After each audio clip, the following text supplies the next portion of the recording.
Worried about your biology preparation for CSIR NET, GATE, DBT JRF, NEET, IIT JAM, MSc, BSc, etc.? Join the channel for the one-stop solution for the free and complete preparation of all your exams. मैं दीपशिखा गोस्वामी बनाऊंगी आपकी preparation को आसान।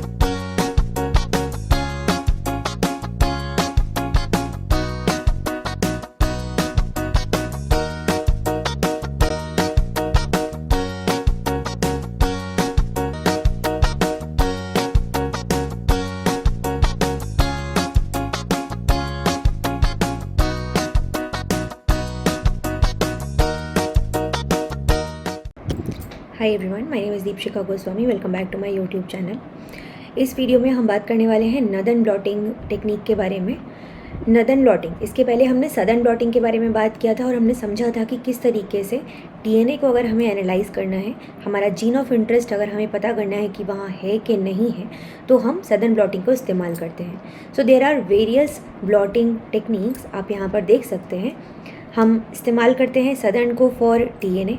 हम protein को अगर analyse करना है तो हम यूज़ करते हैं वेस्टर्न टेक्निक का, और आरएनए की अगर हम बात करते हैं तो हम नदन टेक्निक को इस्तेमाल करते हैं, नदन ब्लॉटिंग। अगेन, ब्लॉटिंग का मतलब, ये टर्म जो है वो ब्लॉट से आता है, और ब्लॉट का मतलब है एक पेपर जिसको अगर आप डिप करेंगे लेट्स से किसी ऐसे सॉल्यूशन में, सो वाटर जो है कैपिलरी एक्शन की मदद से ऊपर की तरफ चढ़ना शुरू हो जाएगा।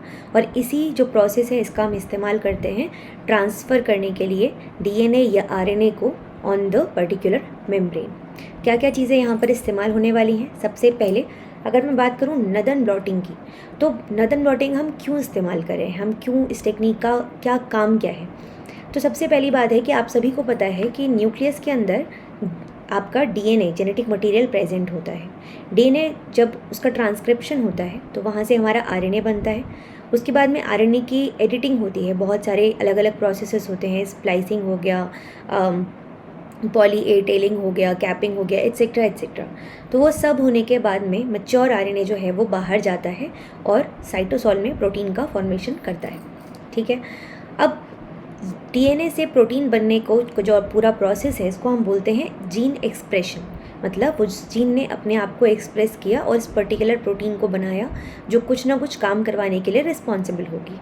ठीक है, तो इसी जीन को, मतलब कोई पर्टिकुलर जीन ऑफ इंटरेस्ट है, वो कितना अपने आप को एक्सप्रेस कर रहा है या कर भी रहा है कि नहीं कर रहा है, ये चेक करने के लिए हम इस पर्टिकुलर टेक्निक का इस्तेमाल करते हैं। फॉर एग्जांपल, अगर डीएनए से आरएनए बनेगा तो हम उस आरएनए को पता कर लेंगे, दैट मीन्स उस डीएनए ने, उस जीन ने अपने आपको एक्सप्रेस किया, मतलब आरएनए का फॉर्मेशन किया। So this is how this technique particularly works. ठीक है, अब सबसे पहली चीज़ जो हमें यहाँ पे ज़रूरत पड़ती है that is the membrane, nitrocellulose या फिर नायलॉन मेम्ब्रेन। क्यों हम इसको इस्तेमाल करते हैं? आप सभी को पता है कि डीएनए या फिर आरएनए ये होते हैं बेटा नेगेटिवली चार्ज्ड, और ये एक ऐसी मेम्ब्रेन पर जिसके ऊपर पॉजिटिव चार्ज प्रेजेंट है उस पर बहुत स्ट्रांगली बाइंड कर सकते हैं। तो ये जो नायलॉन मेम्ब्रेन है इसके ऊपर पॉजिटिव चार्ज पाया जाता है, और दैट इज़ वाई ये बहुत ईजीली इस मेम्ब्रेन के ऊपर ट्रांसफ़र करवाए जा सकते हैं। ओके, सेकेंड पॉइंट आता है एगरोस जेल इलेक्ट्रोफोरेसिस। आप सभी को पता है कि डीएनए या आरएनए या बायोमोलिक्यूल्स बेसिकली उनको रन करने के लिए हम एगरोस जेल को यूज़ करते हैं। इस तरीके से जेल का फॉर्मेशन होता है, यहाँ पे वेल्स होते हैं, इसमें हम जो सैंपल है उसको लोड करते हैं और वो नेगेटिव साइड से पॉजिटिव साइड की तरफ रन करना शुरू करता है based upon their molecular weight. अगर मॉलिक्यूलर वेट ज़्यादा है तो कम दूरी तक ही जा पाएगा, और अगर मॉलिक्यूलर वेट कम है तो ज़्यादा डिस्टेंस तो वो ट्रैवल कर सकता है। ठीक है, यहाँ पे इन केस ऑफ आरएनए जब हम एनालाइज करने की कोशिश कर रहे हैं तो हम एक स्पेसिफिक एजेंट का यहाँ पर इस्तेमाल करते हैं जिसका नाम है फॉर्मेल्डिहाइड। क्यों करते हैं? क्योंकि आरएनए को अगर हम बात करें तो इन जनरल वो सेकेंडरी स्ट्रक्चर्स में हम लोगों को मिलता है। ठीक है, एक कॉम्प्लेक्स फॉर्म में हम लोगों को मिलता है, जिसको डेफिनेटली डीनेचर करना बहुत ज़्यादा ज़रूरी होता है। ठीक है, दूसरी चीज़ होती है कि जो फॉर्मेल्डिहाइड है, मतलब आप सभी को पता होगा कि आरएनएजेस जो हैं वो आरएनए को तोड़ने वाले एंजाइम्स हैं, और वो यूबिक्विटसली प्रेजेंट होते हैं, बहुत फ्रीक्वेंटली बहुत जगह मिलते हैं। इसीलिए बोलते हैं कि आरएनए का आइसोलेशन काफ़ी ज़्यादा डिफ़िकल्ट प्रोसेस है, बिकॉज बहुत ज़्यादा सावधानी, बहुत ज़्यादा केयर वहाँ पे रखने की ज़रूरत होती है। ठीक है। तो ये जो फॉर्मल्डिहाइड है वो आरएनएज को भी, फॉर्मल्डिहाइड जो है आरएनएज पे भी कहीं ना कहीं इनहिबिटरी इफेक्ट शो करता है, which helps in isolation end of course जो रन कर रहे हैं हम जेल पे उस प्रोसेस में बहुत ज़्यादा मदद करता है, ठीक है। नेक्स्ट आता है, जब आप देखेंगे यहाँ पर इस तरीके से ये आरएनए जो है वो जेल पर रन होता हुआ आपको दिखाई देता है, और इस जेल को आप स्टेन कर सकते हो इथीडियम ब्रोमाइड से और यूवी लाइट के अंदर उसको देख सकते हैं, जिससे कि आपको पता चले कि उसकी कितनी क्वांटिटी है, क्या क्वालिटी है, ठीक है।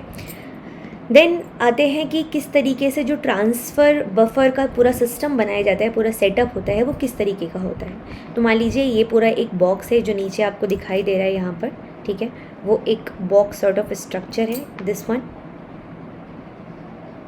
ओके। इसमें हमने डाला है ट्रांसफ़र बफर। ट्रांसफ़र बफर क्यों? क्योंकि जैसे कि मैंने आपको बताया कि नायलॉन मेम्ब्रेन इसको हमने रखा है और अंदर ट्रांसफ़र बफर डाला है। ट्रांसफ़र बफर कैपिलरी एक्शन की मदद से ऊपर की तरफ चढ़ना शुरू करेगा, और उसी के साथ साथ क्योंकि इसके नीचे आपका डीएनए का आरएनए जो जेल है वो प्रेजेंट है, तो आरएनए भी इसके साथ ट्रांसफ़र होके ऊपर मेम्ब्रेन पे पहुंच जाएगा, ठीक है। तो सबसे पहले यहाँ पर रखते हैं एक सपोर्ट सिस्टम, उसके ऊपर आप देख सकते हैं यहाँ पे एग्रोज जेल रखा हुआ है। देन एग्रोज जेल के ऊपर हम रखते हैं blotting paper, capillary blotting paper, जिसको कि नायलॉन मेम्ब्रेन आप बोल सकते हैं, नाइट्रोसेल्यूलोज मेम्ब्रेन बोल सकते हैं। उसके ऊपर हम कुछ पेपर टाल्स रखते हैं। इन सब से ऊपर हम एक ग्लास की प्लेट रखते हैं और वेट रखते हैं, जिससे कि उन लोगों के जो चीज़ें रखी हैं हमने जेल और मेम्ब्रेन, उनके बीच में आपस में जो इंटरेक्शन है वो स्ट्रांगली हो पाए और पूरा का पूरा आरएनए जो है, जो सैंपल है, वो ट्रांसफ़र हो पाए जेल से आपके मेम्ब्रेन पर, ठीक है। Once the RNA has been transferred to the membrane, it is immobilised through covalent linkage. मतलब कि एक बार जब जेल से आरएनए मेम्ब्रेन पे पहुंचता है तो उसको कोवेलेंट लिंकेज की मदद से वहाँ पे इमोबिलाइजेशन हो जाता है, वो पकड़ लेती है उसको बेसिकली मेम्ब्रेन, ठीक है, ओके।